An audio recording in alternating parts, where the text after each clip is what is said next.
하나님께서 인간을 창조하시고 처음 만드신 제도가 바로 결혼입니다. 그만큼 결혼은 인간에게 매우 중요합니다. 오늘 우리가 읽은 본문은 혼인과 관련된 문제들에 대해 논의하는 부분입니다. 결혼에는 여러 가지 유익이 있지만 바울은 그 중에 성적인 부분을 설명합니다. 당시의 사회적 문화적인 기준이 부도덕했던 고린도의 그리스도인들에게는 특별하고 구체적인 교훈이 필요했습니다. 아마도 일부 신자들은 이러한 그 사회적 문화에 대항하여 성 자체를 모두 죄로 생각한 나머지 결혼을 하고도 철저한 금욕 생활을 하라고 가르친 것 같습니다. 그런가 하면 또 어떤 이들은 순결을 유지하기 위해 배우자와 별거 생활을 하든지 아니면 이혼을 하든지 하라고 제안하고 있었던 것으로 보입니다.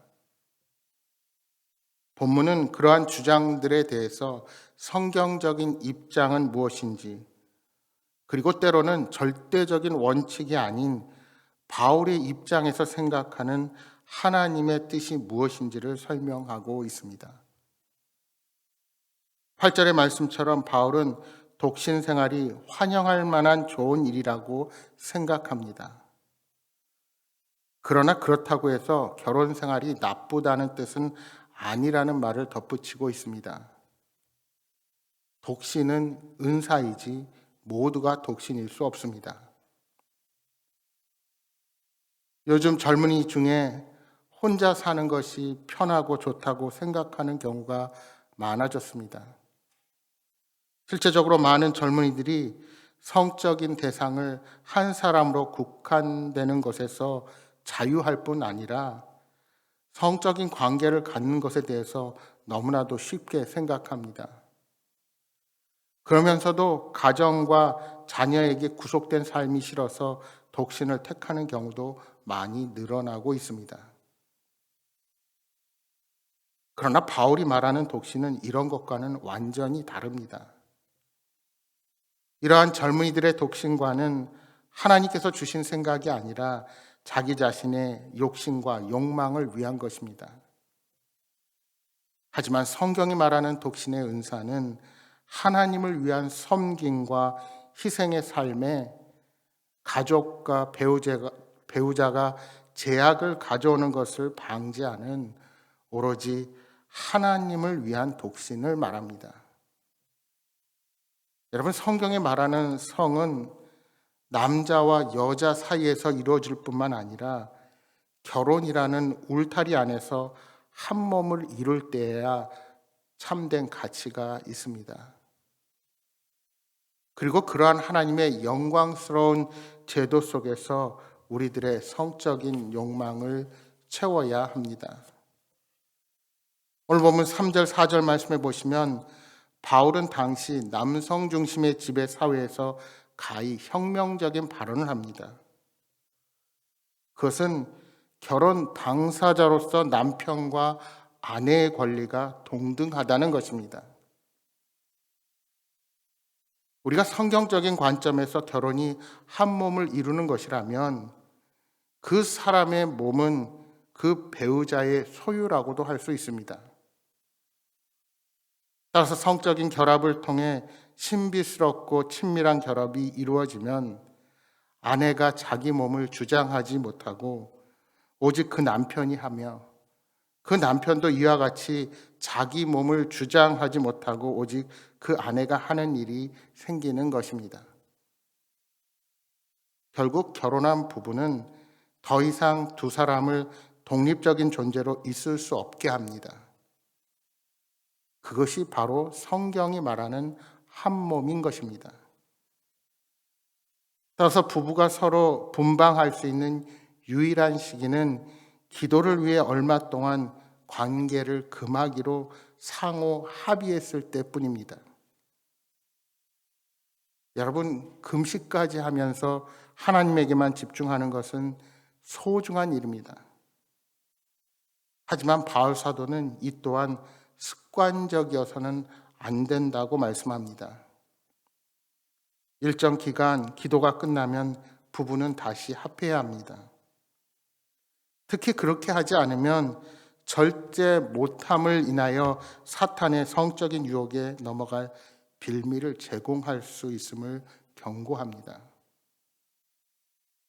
하나님을 위하여 금욕을 하고 떨어져 있었는데 사탄은 오히려 그런 경우에 유혹을 하는 것입니다. 실제적으로 많은 사역자들이 영적인 삶을 위하여 가족과 떨어져 보내다가 오히려 또 다른 성적 유혹으로 쓰러진 경우가 간혹 있다는 사실을 보게 됩니다. 결국 한 몸을 이룬 부부라면 정말 특별한 경우가 아닌 이상 함께 해야 하는 것이 성경적인 원리입니다. 바울은 계속해서 사적인 견해임을 밝히면서 독신이 바람직한 것임을 이야기합니다. 그는 계속되는 순회 전도로 한 곳에 정착할 수 없었고 복음을 전하다가 핍박으로 각종 위험에 처했기에 독신의 은사가 아니라면 주님을 위해 전적으로 헌신할 수 없었을 것입니다. 하지만 모든 그리스도인들이 독신으로 살게 된다면 어떻게 되겠습니까? 당장 다음 세대의 기독교 신앙이 계승될 수 없을 것입니다. 결국 결혼과 독신 모두 하나님의 영광을 위하여 한다면 귀한 가치가 있습니다. 따라서 바울의 일관된 초점은 하나님 나라와 그것을 위한 섬김에 항상 맞춰져 있다는 사실입니다. 이제 10절 이하의 말씀에서는 이혼에 대해서 이야기를 합니다. 원칙적으로는 죽음만이 서로를 갈라놓을 수 있다는 것입니다. 결혼은 하나님의 창조 계획 안에 있고 그 결혼 제도를 통해 연합하고 한 몸을 이룹니다. 그리고 그 관계 안에서 우리의 자손들이 번성하기에 이혼은 하나님의 뜻에 위배됩니다. 결국 내 자신은 내 것이 아닌 배우자의 것임을 인식하는 태도가 성경이 말하는 결혼 제도라는 사실을 우리는 늘 생각해야 합니다. 아마 당시 고린도 교회 일부 교인들은 예수님을 섬기고 싶은 간절한 욕망 때문에 이교도인 배우자와 이혼하고 그리스도인과 재혼해야 한다는 생각을 했던 것도 같습니다. 그러나 바울은 본문에서 결혼제도의 성실성을 재확인하고 있습니다.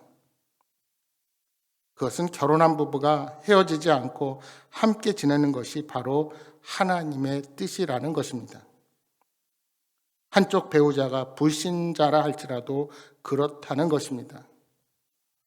그러면서 14절에 이렇게 이야기하고 있습니다.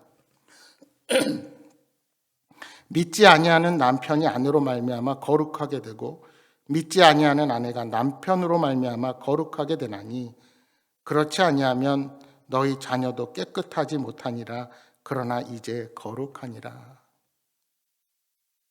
이 말씀은 불신자인 배우자가 성도인 배우자를 통해 거룩하게 되는 역사가 일어난다는 것입니다. 물론 이 말씀이 불신자 남편이 자기 아내의 구원으로 인해 저절로 구원을 얻게 된다는 의미는 결코 아닙니다. 중요한 사실은 믿음이 한 사람에게 흘러 들어가게 되면서 그 복이 거기서 멈춰지지 않고 배우자에게 그리고 가족 전체에게 흘러 넘치게 된다는 소망의 말씀입니다.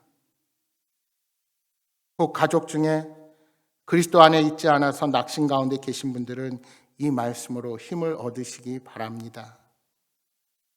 그래서 16절에 바울 사도는 이렇게 말씀합니다. 아내 된 자여 내가 남편을 구원할는지 어찌할 수 있으며 남편 된 자여 내가 내 아내를 구원할는지 어찌할 수 있으리요.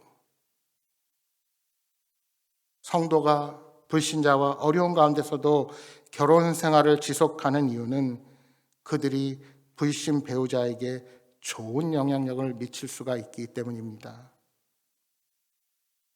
하나님께서 불신 배우자를 주신 것은 그 사람으로 하여금 하나님의 복음을 전하기 위해서인 것입니다. 결국 우리가 결혼제도 안에서 한 몸을 이루게 된 이상 그 안에 담긴 하나님의 뜻을 생각하며 서로 아끼고 사랑하고 헌신할 때 하나님은 거룩한 주님의 가정으로 우리의 가정들을 변화시켜 주실 것입니다. 사랑하는 여러분, 우리의 가정이 하나님 나라를 세워가는 거룩한 연합이 되어서 하나님께 영광을 돌리며 살아가시기를 주님의 이름으로 축복합니다.